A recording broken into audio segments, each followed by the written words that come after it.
Hi guys, welcome to economics class 6। So आज हम पढ़ेंगे what are the some of the exceptions to the law of supply. तो law of supply क्या कहता है कि जैसे जैसे चीज़ों की प्राइस बढ़ेगी वैसे वैसे सेलर्स या सप्लायर्स चीज़ों को ज़्यादा सप्लाई करेंगे क्योंकि उन्हें प्रॉफिट ज़्यादा कमाना है। लेकिन इस केस में क्या होगा एक्सेप्शंस में कि जैसे जैसे प्राइस बढ़ेगा वैसे वैसे ज़्यादा सप्लाई नहीं होगी सेलर्स के द्वारा, इसलिए ये एक्सेप्शन है। So let us assume if there is a decrease in quantity supplied with the rise in price and vice versa. So such situation is called exceptions to the law of supply because they go against the law.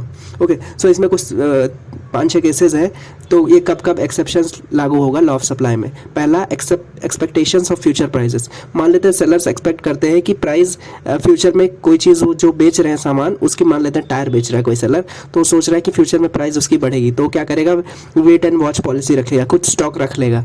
So they stop their supply of goods in order to get profit in the future. So ये एक expectations of future prices है कि अभी profit ना कमा के future में कमाना। दूसरा केस क्या है, weather dependent produce from farms. तो weather dependent produce from farms, इसमें क्या है कि कुछ प्रोडक्ट्स लॉ ऑफ सप्लाई को नहीं मानते हैं, जैसे कि पेरिशेबल कमोडिटीज़ वो भी नहीं मानते हैं लॉ ऑफ सप्लाई को। ओके, क्योंकि उन्हें जल्दी से जल्दी हमें वेदर पे डिपेंड करते हैं कि कभी ख़राब हो सकते हैं, जैसे टमाटर या फिर ये और कुछ वेजिटेबल्स। तो ये केस में भी एक्सेप्शन लागू होगा। तीसरा केस क्या है, पेरिशेबल कमोडिटीज़ जैसे कि फ्रूट्स और वेजिटेबल्स हैं, वो भी लॉ ऑफ सप्लाई को नहीं मानते। Okay, they may not react to the change in the prices due to heavy dependence on weather. Okay, कुछ पेरिशेबल कमोडिटीज़ होते हैं जैसे लॉन्ग लिव्ड या शॉर्ट लिव्स वेजिटेबल्स या फ्रूट्स या मीट, तो उससे लॉन्ग पीरियड ऑफ टाइम तक हम स्टोर नहीं कर सकते, इस वजह से ये लॉ ऑफ सप्लाई को नहीं फॉलो करेगा। ओके, और एक अगला केस है, सम यंगस्टर्स जो फैशन को ज़्यादा फॉलो करते हैं। So when you sell goods that are in fashion the sellers command a higher price, क्योंकि उन्हें पता है कि चीज़ें ज़्यादा से ज़्यादा बिकेंगी, भले ही वो ज़्यादा दाम पे बेचे क्योंकि चीज़ें ब्रांडेड है या फिर इन फैशन है। ओके, और on the other hand out of fashion goods है जो कि प्राइस भले ही उनका ज़्यादा रहे लेकिन उसको सस्ते में भी बेचेंगे तो भी कोई नहीं खरीदेगा। ओके, क्योंकि ये भी एक एक्सेप्शन है लॉ ऑफ सप्लाई में, क्योंकि जो चीज़ इन फैशन है उसकी ज़्यादा कमांड हाई प्राइस कर सकते हैं और आउट ऑफ फैशन को नहीं कर सकते। तो ये भी एक केस है फैशनिस्टास का जिसमें लॉ ऑफ सप्लाई नहीं फॉलो होगा। तीसरा एक और चौथा केस है इकोनॉमिक स्लो डाउन। तो इकोनॉमिक स्लो डाउन में क्या होता है, या तो रिसेशन होगा, डिप्रेशन होगा, उसमें क्या होगा, सेलर्स ज़्यादा एडवांटेज नहीं ले सकते हाई प्राइजेस के, क्योंकि उनको पता है कि लोगों के पास पैसे नहीं है। So in such time, tough time, goods are sold even at lower prices than their cost. Okay, so ये एक केस हो गया।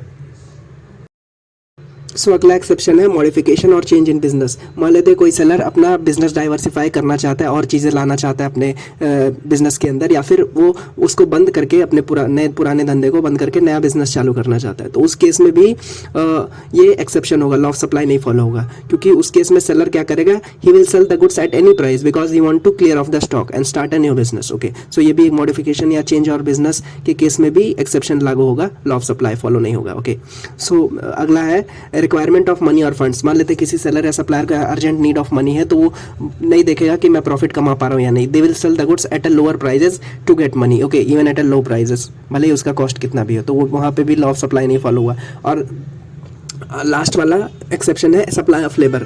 मान लेते हैं आपको कोई बिजनेस चालू कर रहे हैं, कंस्ट्रक्शन का काम कर रहे हो, कुछ भी कर रहे हो, तो उसके लिए स्टार्टिंग में क्या होगा कि supply of labour will be directly proportional to the wages. Okay, so जैसे जैसे आप लेबर आपके काम के लिए आते जाएंगे, आप उनको मतलब पैसे देते जाओगे, सैलरी देते जाओगे, या मान लेते हैं दिन का जो उनका जो भी होता है 500-700 रुपये देते जाओगे। लेकिन अब आपको पता चलेगा कि बहुत ज़्यादा लेबर का सप्लाई हो गया, फिर आप एडवांटेज देखना शुरू करोगे। जो मालिक रहेगा वो सोचेगा कि अब तो बहुत लेबर बहुत ज़्यादा है, तो मैं कम पैसे में भी किस लोगों को रख लूँगा, तो उन लोगों को काम करना पड़ेगा। तो in that case also initially the supply of labour is directly proportional to the wages that they get. Okay, but after a certain level when the supply is too much, then the wages and then the supply of labor and wages become inversely proportional। उल्टा मतलब चलने लगेंगे, जितना बहुत ज़्यादा supply होगा तो कहेगा मैं अब 300 रुपये दूंगा, तब भी उन लोगों को करना पड़ेगा। Okay, so that is also a case of exception to the law of supply. Okay, so अगला पॉइंट जो हम पढ़ेंगे, पॉइंट ऑफ इक्विलिब्रियम क्या होता है। इक्विलिब्रियम वो पॉइंट होता है जहाँ पे डिमांड और सप्लाई कर्व इंटरसेक्ट करते हैं। So whenever the market demand and supply curve will intersect, that point is called as point of equilibrium. और उस पॉइंट पे जो प्राइस होगा इंटरसेक्शन पे डिमांड और सप्लाई कर्व पे, जैसे हमें पता है कि demand curve downward sloping curve है। ओके, ऊपर से नीचे की तरफ आएगा, और सप्लाई कर्व नीचे से ऊपर की तरफ जाएगा, अपवर्ड स्लोपिंग कर्व है supply curve. Okay, so the price at this intersection is called as equilibrium price and the quantity supplied by the sellers is called as equilibrium quantity. Okay, so equilibrium price is also called as market clearing price, क्योंकि at this price the sellers are want to sell at any price and the buyers want to buy at any price. Okay, so इसे हम market clearing price भी कहते हैं, क्योंकि market को clear करना चाहते हैं, सामान को पुराने को क्लियर करना चाहते हैं। तो ग्राफ से आप समझ सकते हैं वाई एक्सिस पे प्राइस है और एक्स एक्सिस पे क्वांटिटी सप्लाइड है। ओके, सो जहाँ पे वो इंटरसेक्ट करेंगे वही है पॉइंट ऑफ इक्विलिब्रियम। ओके,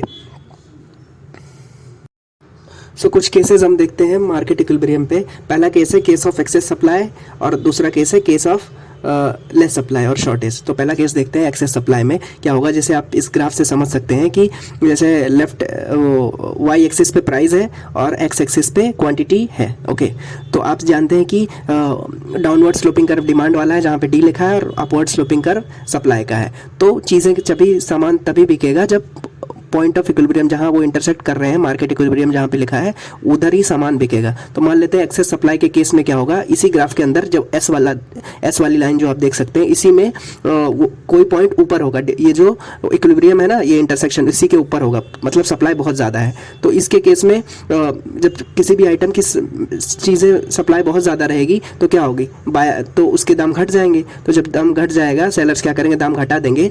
तो जो डिमांड कर्व वाले जो पॉइंट होगा, उसके जो बायर्स बहुत ज़्यादा डिमांड करने लगेंगे। तो यहाँ पे अभी देखिए जैसे प्राइस घट गया तो इस वजह से सप्लाई घटती जाएगी, लेकिन डिमांड बढ़ती जाएगी। तो उस पॉइंट पे जाकर के जब मिलेंगे वही होगा point of equilibrium. Okay, so when there is case of excess supply or then suppliers are unable to sell at the same price, क्योंकि वो प्रॉफिट नहीं कमा पा रहे, बहुत ज़्यादा आइटम हो गया है, तादाद आइटम्स की। तो उस एक्सेस सप्लाई के केस में सेलर्स क्या करेंगे, they will reduce the price. So looking at the fall in the price the quantity demanded will increase, क्योंकि बायर्स को भी प्रॉफिट कमाना है ना, कि जल्दी जल्दी खरीद लो, सस्ता है। So but the supply will decrease, क्योंकि वो ज़्यादा लॉस नहीं सहेंगे sellers. So price will continue to fall until the market reaches an equilibrium. Okay, sellers अपनी सप्लाई घटाते जाएंगे प्राइस घटने की वजह से, और ये बायर्स बढ़ाते जाएंगे। तो जब ये जब सप्लाई वाले कर्व से जो पॉइंट है नीचे आता जाएगा और डिमांड कर्व से पॉइंट ऊपर आता जाएगा, जिस पॉइंट पे इंटरसेक्ट करेंगे वही होगा equilibrium price. So price will continue to fall until the market reaches an equilibrium. Okay, so sellers are not willing to sell below the equilibrium price. तो ये हो गया case of excess supply. Okay, next case देखते हैं which is a case of shortage और less supply.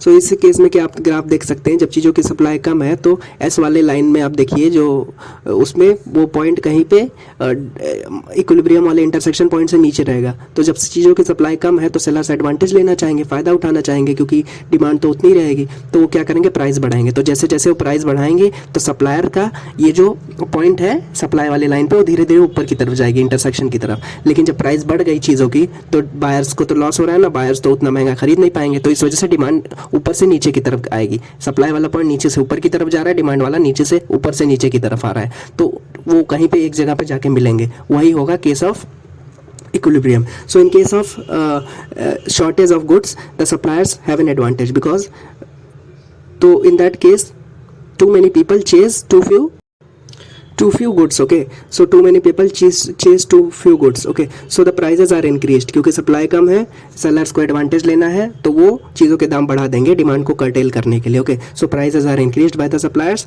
So at the same time as the prices are increased the quantity demanded falls, क्योंकि सबकी खरीदने की कैपेसिटी है नहीं, but the quantity supplied rises, क्योंकि सप्लायर्स को फायदा चाहिए. सो जैसे जैसे सप्लाई वाला लाइन का पॉइंट बढ़ता जाएगा, डिमांड का घटता जाएगा, इक्विलिब्रियम पे मिलेंगे, वही होगा point of equilibrium. So thank you so much for watching.